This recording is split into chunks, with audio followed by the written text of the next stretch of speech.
avec les événements qui se sont déroulés ces dernières semaines, j'aimerais vraiment insister sur le fait que l'Afrique doit vraiment s'intéresser à la science.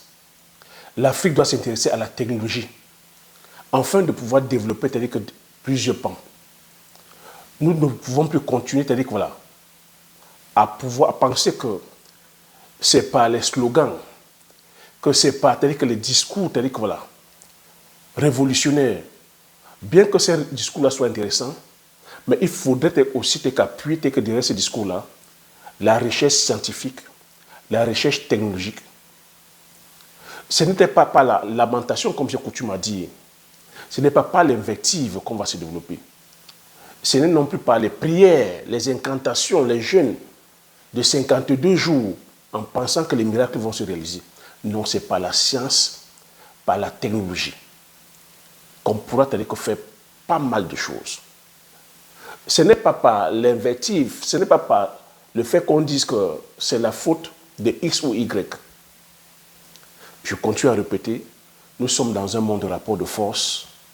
Il faudrait qu'on sache que dans un monde de rapport de force, c'est les plus forts, c'est ceux qui détiennent la science, c'est ceux qui détiennent la technologie, c'est ceux qui détiennent l'économie, c'est ceux qui détiennent, je veux dire, les institutions, ce sont eux qui font la loi et ce sont eux qui dictent la loi. Donc avant d'aller peut-être plus loin, je vais te demander déjà de mettre un pouce afin de pouvoir sécuriser cette vidéo. Parce que oui, il faut être conscient que dans l'environnement dans lequel nous sommes. Il faut savoir que surfer selon l'environnement. Je le dis pourquoi. Je suis en train de parler sur une plateforme qui ne nous appartient pas. Ce n'est pas moi qui ai YouTube. Mais YouTube aussi a son règlement. Donc, à chaque fois où je serai peut-être en train d'extrapoler selon leur règlement ou en train de dire quelque chose qui ne me colle pas avec leur règlement intérieur, ben, je serai sanctionné. C'est ça, c'est-à-dire que le rapport de force. Si je ne suis pas content, je vais créer ma plateforme. Si nous ne sommes pas contents, on va créer notre plateforme. C'est ça le rapport de force. Mais il faut comprendre que c'est comme ça que la vie fonctionne. Donc une fois j'ai dit, ça va te demander, mets le pouce afin que l'algorithme YouTube puisse authentifier que c'est une très bonne vidéo. Donc quand tu as compris que c'est comme ça que fonctionne le monde, ceux qui ont établi les règles, ceux qui ont établi le game, M. Aliko Dangote a dit c'est la mafia, mais c'est les personnes qui ont mis leur système en place. Donc comment est-ce qu'on peut faire aussi pour pouvoir peser l'eau sur le game? C'est en s'intéressant sur la science et puis la technologie. Parce que c'est par là que découlent maintenant toutes les possibilités. Parce que c'est grâce à la science et la technologie qu'on pourra développer plusieurs pans. Le pan industriel, le pan de la production même. Parce que s'il faut commencer par la base, le secteur primaire, donc les matières premières minières, l'agriculture, l'élevage et l'agro-industrie, donc la transformation, passer maintenant sur tout ce qui est transformation des matières premières minières, dont le fer, le cuivre, le zinc, l'or, le diamant, manganèse, le coltan, bauxite. Afin de pouvoir maintenant créer, cette fois-ci sur le plan technologique, les produits dérivés, qui sont que les micro-éléments, c'est-à-dire que contiennent que nos appareils technologiques.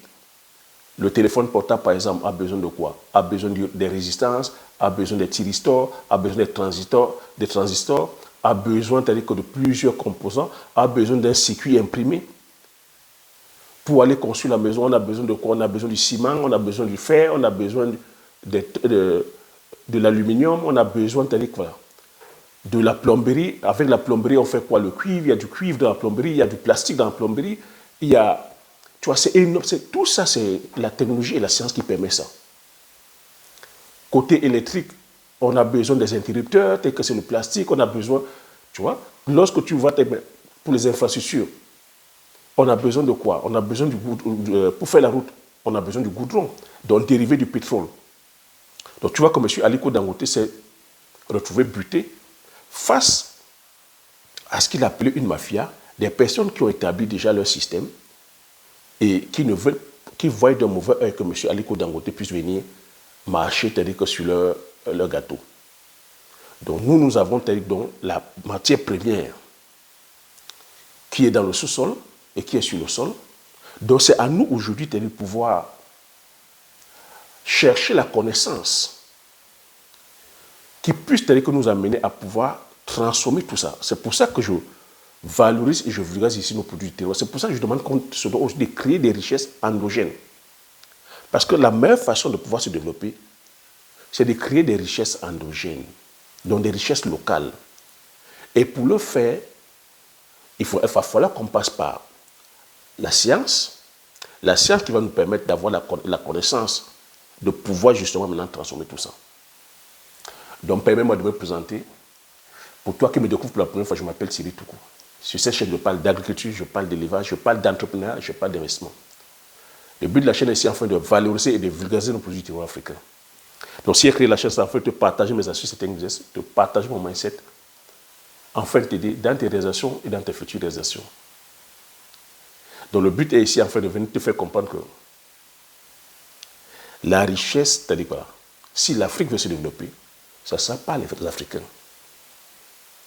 Ça ne sera pas les Africains et ça sera par la science et la technologie. C'est en valorisant, en vulgarisant nos produits du terroir, nos richesses locales. Nos richesses locales.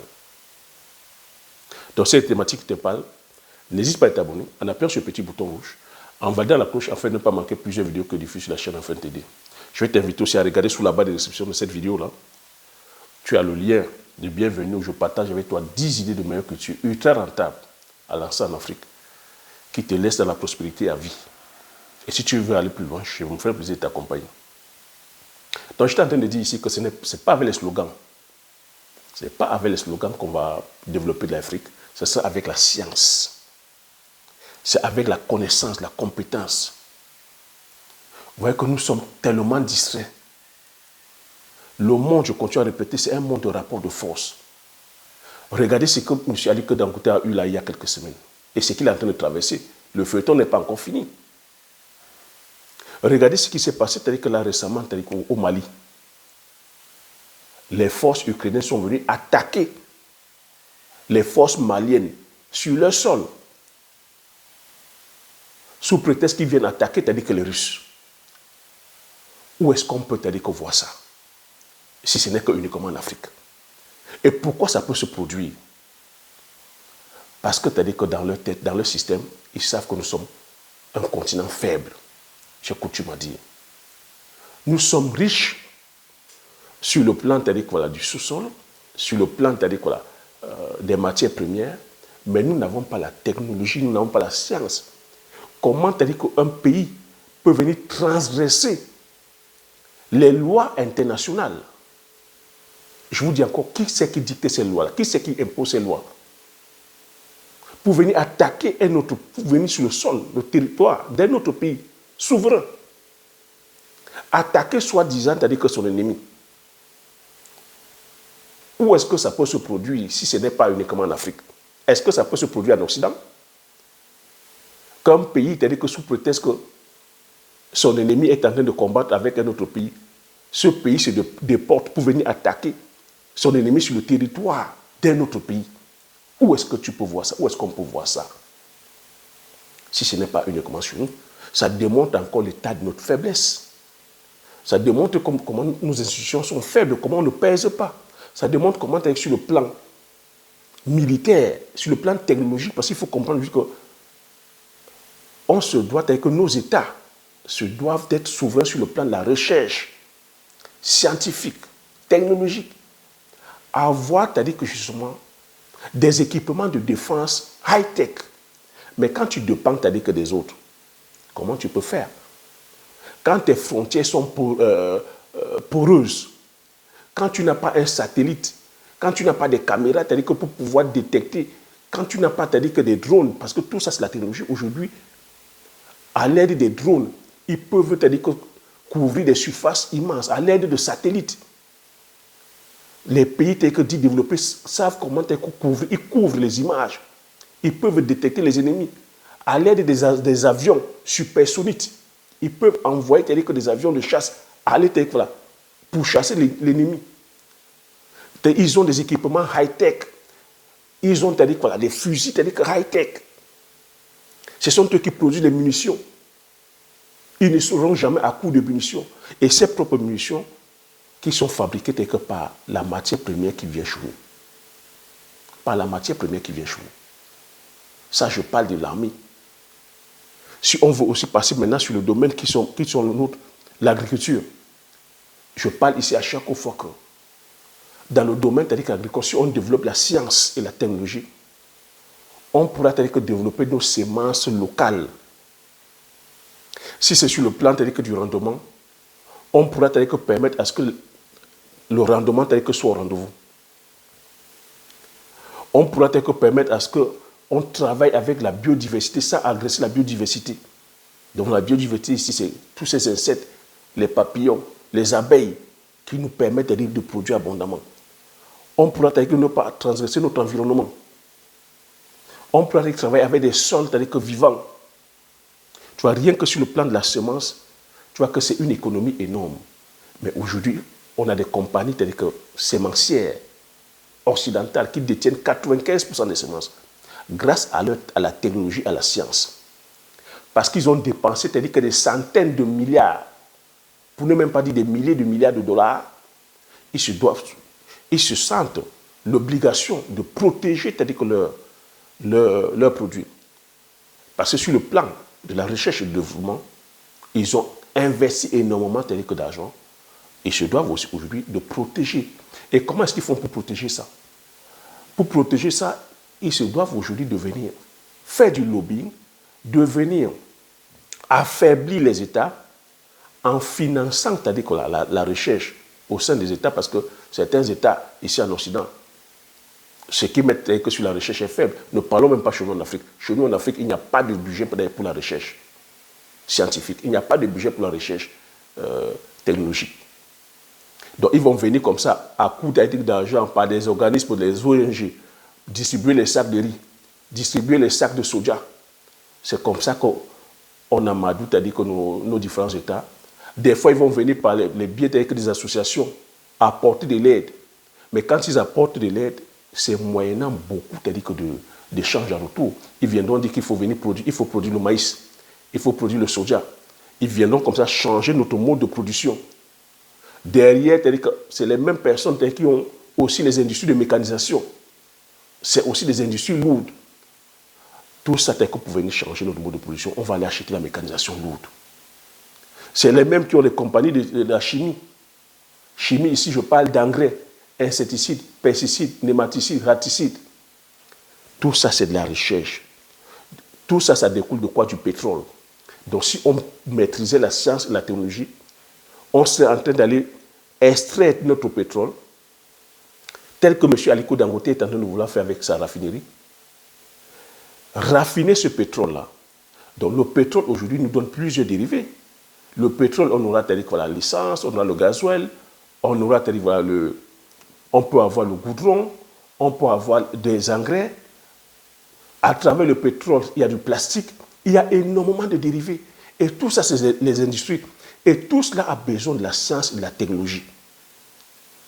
Parce que tout ce que je cite là, c'est des dérivés qui vont permettre à construire les industries automobiles, des industries de l'aéronautique, les industries de la high-tech, la fintech, donc tout ce qui est téléphone, tout ce qui est téléviseur, tout ce qui est satellite, tout ce qui est microprocesseur, c'est la technologie, c'est la science, la technologie. Donc les Africains se doivent aujourd'hui se concentrer là-dessus. Nos États se doivent aujourd'hui, si nos États veulent être autonomes, si nous voulons être autonomes, c'est de s'intéresser à la science. Les discours, c'est bien, mais les discours ont leurs limites. Je viens de dire, l'Ukraine a transgressé les lois internationales en allant attaquer les Russes sur le sol malien. Vous avez entendu qui parlait? Vous avez entendu qui parlait? Si ce n'est uniquement le Mali qui s'est levé et a pris des sanctions envers l'Ukraine. Vous avez entendu la communauté internationale parler? Non. la communauté ne va pas parler parce que la vie est encore une question de stratégie. On a demandé aux Français de partir. On a demandé aux Américains de partir. Mais est-ce que vous connaissez la stratégie qu'ils ont établie? Quand ils partent aussi tranquillement, aussi facilement, vous savez ce qui nous réserve? Lorsqu'on laisse l'Ukraine venir interférer sur le sol malien, qu'est-ce que cela va entraîner? Ça peut entraîner que stratégiquement, comme les Américains et les Français sont les alliés de l'Ukraine, ben ils vont profiter de ce cafouillage-là pour dire qu'ils viennent prêter main forte à l'Ukraine. Et en venant prêter main forte à l'Ukraine, ça va entraîner quoi? Ça va entraîner que derrière, ils vont venir faire leur vengeance. Et ils pourront comme ça massacrer les Africains sans que personne ne lève son doigt. Or, quand vous êtes en train de voir le conflit Russie-Ukraine, ils n'arrivent pas, ils ne peuvent pas, bien qu'ils soient alliés à l'Ukraine, quand je dis les Américains et les Occidentaux, mais ils ne peuvent pas envoyer comme ça les hommes sur le sol russe. Parce qu'ils savent ce que ça va engendrer. Parce que la Russie est autonome, souverain, sur le plan militaire, sur le plan de la recherche, sur le plan de la technologie, sur le plan industriel, sur le plan, sur tous les plans. Sur tous les plans. Donc tu vois que c'est un pays qui est assis. Et la Russie a l'arme nucléaire. Donc tu vois que c'est une arme qui est dissuasive. On ne peut pas l'attaquer comme ça. Ce n'est pas l'envie qui leur manque, hein, mais ils ne peuvent pas attaquer. Mais chez nous, on peut facilement venir rentrer comme dans du beurre, parce que sur le plan institutionnel, nous ne sommes même pas forts. Ceux qui font les lois, est-ce que nous sommes représentés à l'ONU? Est-ce que nous sommes représentés à l'ONU? Est-ce qu'on a le droit du veto? Et vous voyez même que lorsqu'on prend ces institutions aujourd'hui, l'ONU c'est qui? L'ONU, c'est les grandes puissances donateurs, c'est les Américains qui sont les grands contributeurs. Et vous voyez que quand les Américains veulent faire quelque chose aujourd'hui, ils ne demandent même plus l'avis de l'ONU. Quand l'ONU dit non, les Américains s'en foutent. Ils transgressent les lois. Qui fait quoi? C'est encore ça la puissance. On a eu, qu'aujourd'hui, on a eu la crise sanitaire qui s'est passée là, avec ce virus que vous connaissez là. On a été incapable de pouvoir fabriquer les vaccins. C'est à ça que c'est la science. C'est à ça que c'est la science, sur la recherche médicale. On ne peut pas fabriquer aujourd'hui les médicaments. On a le paludisme qui s'est mis depuis des décennies. On est incapable de pouvoir trouver un vaccin ou une posologie qui puisse éradiquer le paludisme. Et je rappelle ici que le paludisme tue plus que le sida. Le paludisme décime chaque année des milliers de vies. Mais nous attendons toujours à chaque fois l'appui extérieur. On attend à chaque fois qu'on vienne faire des donations. Voilà, c'est-à-dire que la Bill Gates qui s'est porté aujourd'hui comme sauveur, qui veut venir éradiquer le paludisme en Afrique. Vous croyez à cela? À travers les divers vaccins qu'il fait, il a fait les essais sur les moustiques aujourd'hui qui ont muté et qui ont commencé à engendrer d'autres pathologies. Donc si aujourd'hui nous ne détenons pas notre science et qu'on passe le temps uniquement à blablater, à tenir des discours, c'est bien de tenir des discours révolutionnaires, mais je dis ce n'est pas ça qui va nous faire fabriquer les avions. Ce n'est pas ça qui va nous donner notre autosuffisance alimentaire. Ce n'est pas ça qui va nous permettre de pouvoir construire les ponts, de pouvoir construire les routes, de pouvoir construire les usines, de pouvoir avoir des industries automobiles, de pouvoir avoir des industries aéronautiques, de pouvoir lancer les satellites et même lancer les fusées. Ce n'est pas ça qui pourra nous permettre de constituer une armée forte avec des équipements forts. Ce n'est pas ça le discours. Le discours, c'est bien, mais c'est intéressé à la science et à la théologie. Donc tu vois donc aujourd'hui que si nous ne sommes pas en train de nous intéresser à la science et à la théologie, ça veut dire que nous sommes en train de consommer la technologie, la science et la théologie des autres. À nous poser la question maintenant que l'ennemi de l'Afrique, c'est qui? Tu vois maintenant, c'est pour ça que je dis que nous sommes tous les ennemis d'Afrique. Nous sommes tous les ennemis d'Afrique. C'est pour ça que je te demande à chaque fois de questionner ton business. Questionne ton business. Une fois que je t'ai cité l'ensemble des choses que la science et la technologie peuvent apporter, tu vois qu'aujourd'hui, peu importe le métier que tu fais, peu importe le business que tu fais, tu sais les intérêts, c'est-à-dire occidentaux. Laisse-moi te le dire. Tu sais les intérêts de ces multinationales occidentales qui ont développé la science et la technologie afin de pouvoir nous faciliter la vie. Quand tu utilises un téléphone portable, quand tu utilises la télé, quand tu prends la voiture pour te déplacer, quand tu vas à l'hôpital te soigner, tu prends les médicaments, quand tu fais les opérations à cœur ouvert, quand aujourd'hui peu importe, quand tu vas construire une maison, quels sont les matériaux, ça a été fait grâce à la science et la technologie. Et cette science et cette technologie que nous n'avons pas. Donc, à force d'aller consommer, c'est-à-dire que ces différents outils, matériaux qui ne sont pas fabriqués par nous, ben nous encourageons, nous continuons à enrichir, c'est-à-dire que justement ce système-là, et ce même système qui viendra continuer à nous mater. Et ça va donner ce que ça va donner, qu'on peut voir un pays souverain qui vient transgresser les lois en allant attaquer, c'est-à-dire que voilà, un autre pays, soit disant que c'est son nommé sur le sol d'un pays souverain. Voilà ce que ça donne. Parce que c'est-à-dire que sur le plan institutionnel, nous ne sommes pas forts. Nous ne sommes pas forts. On nous méprise. Même en parlant de cette vidéo, il va falloir que je contrôle mes propos parce que même, je continue à dire, YouTube aussi peut censurer cette vidéo. C'est ça le rapport de force. Bon, c'est pour ça que je suis venu vous dire, pour qu'on sorte de cela, il va falloir qu'on cherche la science, il va falloir qu'on soit patient, il va falloir qu'on développe nous-mêmes notre science et notre technologie. Donc, ce ne sont pas les affaires, c'est-à-dire que de là. Il va falloir qu'on ait un mindset programmé, c'est-à-dire que voilà, le développement, c'est-à-dire que voilà, du pays, le développement du continent. Parce que quand on parle ici de recherche et développement, c'est des projets qui peuvent prendre 5 ans, qui peuvent prendre 10 ans, qui peuvent prendre 20 ans.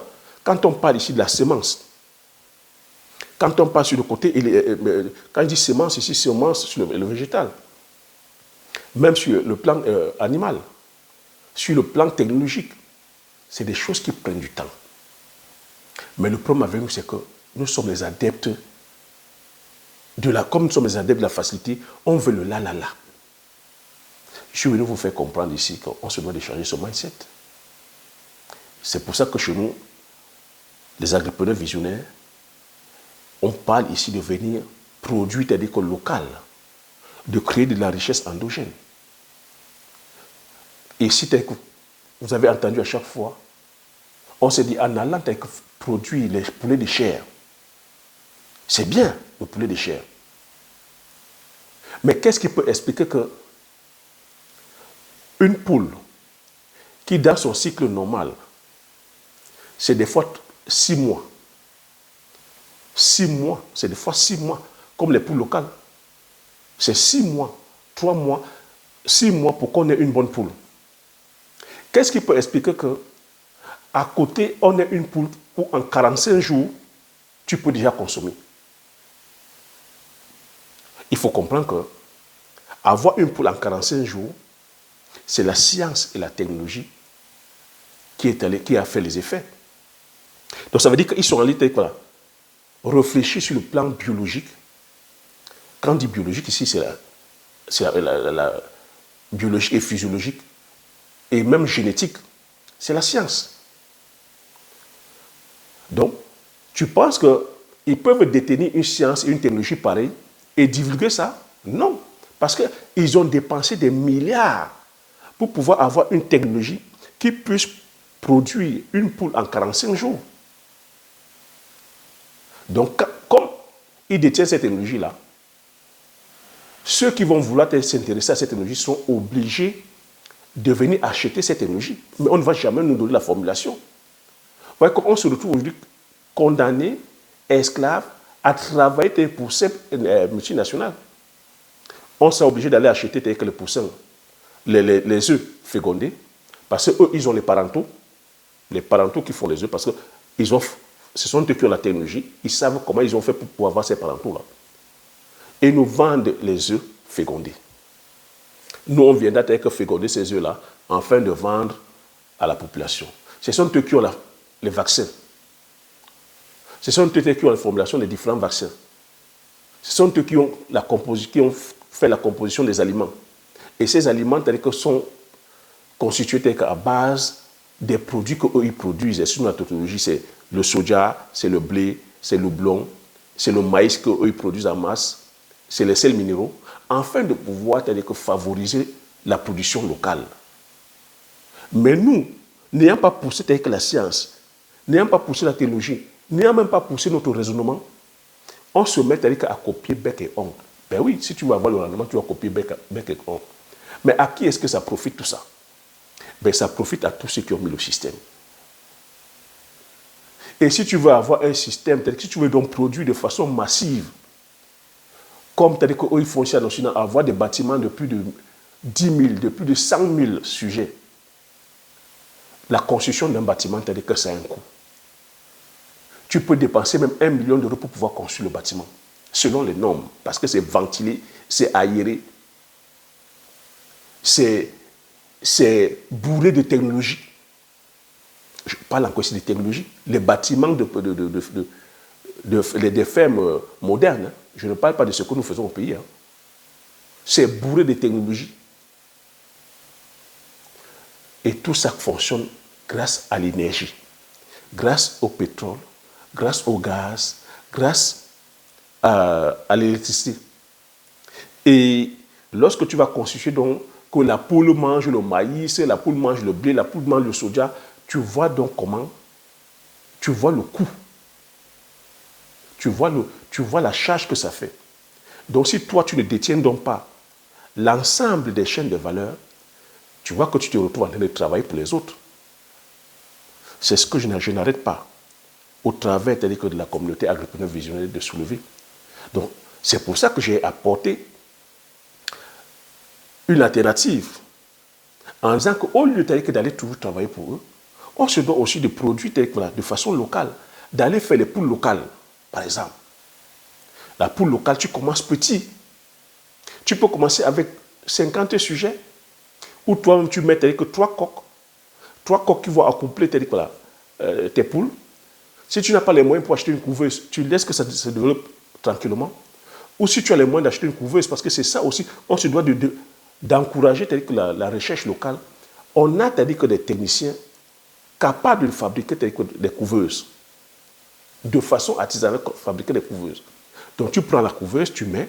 Comme on sait que nos poules locales ne sont pas des bonnes couveuses, tu vas prendre les œufs. Le problème, c'est que nos poules locales ne pondent pas assez d'œufs. Donc, pour pouvoir troubler les cycles hormonaux, à chaque fois, tu enlèves les œufs. J'ai partagé ici gratuitement ce système-là. Et je suis ravi que certains d'entre vous êtes en train de vous lancer. C'est comme ça qu'on peut faire pour pouvoir développer notre continent, en fait, par le transfert de connaissances partagées. Je vous ai parlé ici de l'élevage d'escargots. L'élevage d'escargots qui ne requiert aucune technologie, qui ne requiert pas de matériel. Tu peux commencer tranquillement sur ta cour commune, tranquillement, c'est-à-dire que dans des bacs, à faire l'élevage d'escargots. Et l'élevage d'escargots, c'est une chair, c'est une protéine qui est hautement demandée. Tout le monde consomme les escargots. C'est un business que tu peux commencer tranquillement, sans casser la tirelire, et développer des chaînes de valeur comme ça endogènes. J'ai dit, dans l'escargot, il y a la bave d'escargot, il y a la coque d'escargot qui est hautement demandée pour les richesses que ça détient.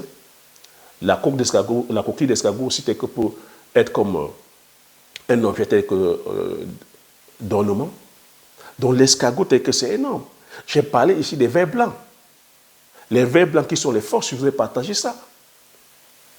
Je vous ai partagé aussi l'élevage sur la pintade, sur la caille, le porc. Mais tout ça, c'est-à-dire qu'en valorisant et en vulgarisant nos races locales, c'est pour ça que nos chercheurs doivent se mettre à pied d'œuvre. Et j'interpelle ici nos différents États doivent développer, c'est-à-dire que le pôle recherche, afin de pouvoir nous donner des races, c'est-à-dire que voilà, les races locales de qualité. La même chose, si vous vous parlez que de l'agriculture. Parce que c'est pareil aussi avec l'agriculture. On se doit de développer, c'est-à-dire que le pôle recherche et technologique, afin de pouvoir, c'est-à-dire qu'avoir des semences de qualité. Parce que, il ne faut pas oublier que toutes les tensions que nous avons avec la société, c'est les tensions sur le plan alimentaire. C'est le rôle de l'État d'assurer la souveraineté alimentaire de son pays. Et si nous ne sommes pas souverains sur le plan alimentaire, ben on sera qu'à la merci, à la solde des multinationales occidentales. On sera obligé d'aller importer à chaque fois de l'alimentation afin de pouvoir colmater nos besoins physiologiques. Et en le faisant, on enrichit plutôt d'autres économies. Donc je vous ai parlé ici de l'intérêt d'aller produire massivement tel que le manioc, la banane plantain, le sorgho, le mil, les arachides, le macabo, les patates, pour ne citer que les boutures, afin de pouvoir être autonome sur le plan alimentaire, passer à la phase de transformation, fabriquer les farines, nos farines locales. Vous avez vu les enjeux aujourd'hui avec la crise ukrainienne. Le fait qu'on ne nous ait plus, que la Russie ait refusé de distribuer son blé. Vous avez vu les crises, les tensions que ça a apporté. Donc, ici, qu'on parle en tant que vision, c'est des choses qui se pensent. On ne doit pas, je dis ici, on ne doit pas être dans le slogan. On doit penser les choses avant de faire. C'est des choses qui pourront prendre un peu de temps. Sur certaines choses, ça pourra prendre le temps, mais ce temps-là, on se doit d'accepter ça. On se doit d'accepter ça. Moi, c'est pour cela que je suis venu partager mon idéologie, ma philosophie, parce qu'il faut comprendre que le monde fonctionne selon une idéologie. Vous avez dit que je suis allé faire l'agriculture de façon pensée. J'ai cassé les codes conventionnels en allant produire des écoles locales, en étant le plus possible autonome sur le plan des énergies fossiles, autonome sur le plan des semences, autonome même sur le plan de la faisabilité, de la rentabilité. C'est pour ça que j'ai fait le choix d'aller produire le palmier à huile, d'aller produire le njansang, d'aller produire le bitacola, d'aller produire le poivre, de produire la cola communautaire. Parce qu'en choisissant ces cultures-là, je sais que je suis autonome. Je ne dépends pas que des semences venues de l'extérieur. Je ne dépends non plus que de la faisabilité venue de l'extérieur. Je ne dépends pas non plus des caprices d'achat venus de l'extérieur parce que là-dessus, on contrôle le prix. C'est ça. Ça va que nous sommes dans un monde de rapport de force. Donc, comprendre aujourd'hui que si nous n'avons pas notre propre technologie, si nous ne développons pas notre propre science, afin de produire nous-mêmes ce que nous consommons, ou afin de produire nous-mêmes les outils technologiques qui vont nous permettre d'émerger, ben en face, il y aura toujours ce rapport de force-là, que ceux qui ont produit la technologie, ils ont la paternité de ce qu'ils ont produit, donc ils ont des brevets. Donc lorsque nous serons là en train de balancer les slogans, de faire des discours révolutionnaires, à dire comment, à dire que non, il faut qu'ils partent, que ce sont nos ennemis.